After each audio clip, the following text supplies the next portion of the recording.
आत्म स्वरूप हम धारण कर लेते हैं तो हमें किसी चीज़ को कंट्रोल नहीं करना पड़ता, क्योंकि हम अपने आप को आत्मा में स्थित कर लेते हैं।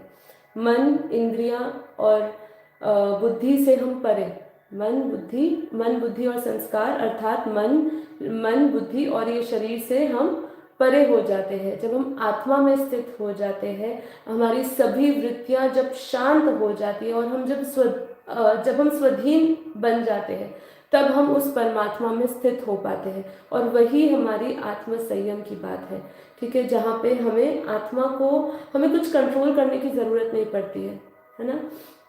क्योंकि आत्मा ये शरीर को चलाने वाली है, आत्मा इस मन को चलाने वाली है, आत्मा इस बुद्धि को चलाने वाली है। तो बुद्धि के द्वारा जब हम आत्मा में स्थित, आत्म स्वरूप में स्थित होते हैं, तो हम इसको आत्म संयम प्राप्त करते हैं। अब आत्म संयम प्राप्त करने के लिए दो चीज़ें हमें लाइफ में करनी है। क्या चीज़ करनी है? इसके लिए दो चीज़ें बहुत ज़रूरी है, तभी हम आत्म संयम अपने जीवन में ला सकते हैं। और वो है निरंतर अभ्यास और एक वैराग्य वृत्ति से और निरंतर अभ्यास से हम आत्म संयम ला सकते हैं। It is all about control. आपको अपनी लाइफ में है ना कुछ डिसिप्लिन चाहिए। प्रॉब्लम क्या है, हम डिसिप्लिन फॉलो नहीं करते अपनी लाइफ में। ये जैसे मैंने कहा साधना है। संयम, आत्म संयम को प्राप्त करना, इस अवस्था को प्राप्त करना एक साधना है। आपको अपनी लाइफ में कुछ ना कुछ नियम बनाने पड़ेंगे, डिसिप्लिन बनाना पड़ेगा। क्योंकि देखिए, जब तक आप उस मार्ग पर चलने का प्रयास नहीं करेंगे, तब तक आप अपने लक्ष्य तक पहुंचेंगे कैसे?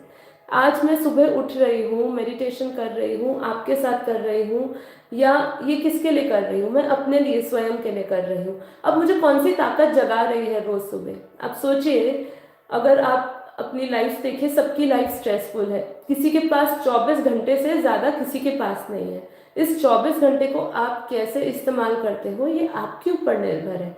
भगवान ने, मतलब ये पूरा जो सृष्टि है, सृष्टि में सभी को, मैं भगवान को बीच में नहीं लाऊंगी, इसलिए हमें आदत है हर टाइम भगवान को रखने की, लेकिन इसके अंदर कोई भगवान का हाथ नहीं है। सभी इंसान को 24 घंटे दिए गए हैं, उनको कैसे इस्तेमाल करना है वो उनके हाथ पे है, ठीक है। जो महापुरुष हुए हैं इस दुनिया में, उनको भी 24 घंटे ही मिले थे। जो आत्म स्वरूप, आत्म ज्ञान से भरे हैं, उन लोगों को भी 24 घंटे मिले थे। और जो पापी मनुष्य है, जो कर्म कांडों में भी फंसे हुए हैं, जो संसारिक भोग विलास में भी पड़े हुए, सबके पास 24 घंटे है।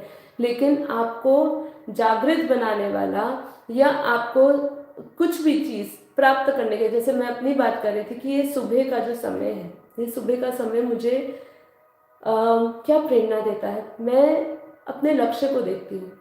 अपने लक्ष्य को इतना ऊंचा बनाए कि आपको सभी, जैसे कहते हैं ना, पूरी कायनात आपको मदद करे वो करने के लिए, ठीक है। मैं यहाँ पर कायनात की जगह बोलूँगी, परमात्मा स्वयं आपको मदद करेगा। लेकिन आपको अपने लक्ष्य को ऊंचा बनाना होगा।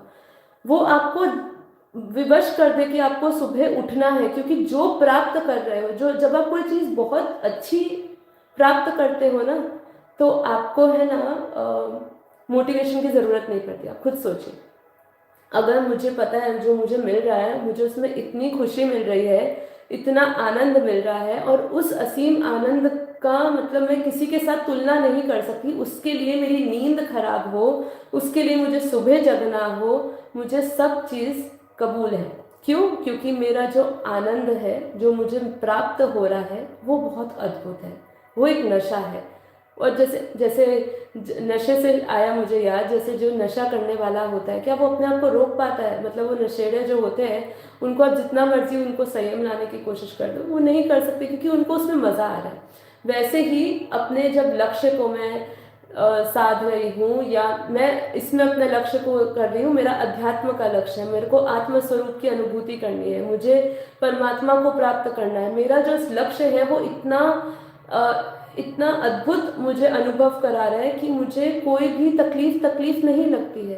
तो ये चीज़ जो अपना, अगर हमें सेल्फ डिसिप्लिन भी लेना है लाइफ में, वो सेल्फ डिसिप्लिन तब आएगा जब आपका लक्ष्य काफ़ी ऊंचा होगा, अपने लक्ष्य को ऊंचा बनाएं, उससे प्राप्त हुए आनंद को जब आप अनुभव करोगे तो आपके लाइफ में सेल्फ डिसिप्लिन लाने के लिए आपको रेगुलेशंस या कंट्रोल लाने के लिए मेहनत नहीं करनी पड़ेगी, वो आपका एक लाइफस्टाइल बन जाएगा। ओके, चलिए अब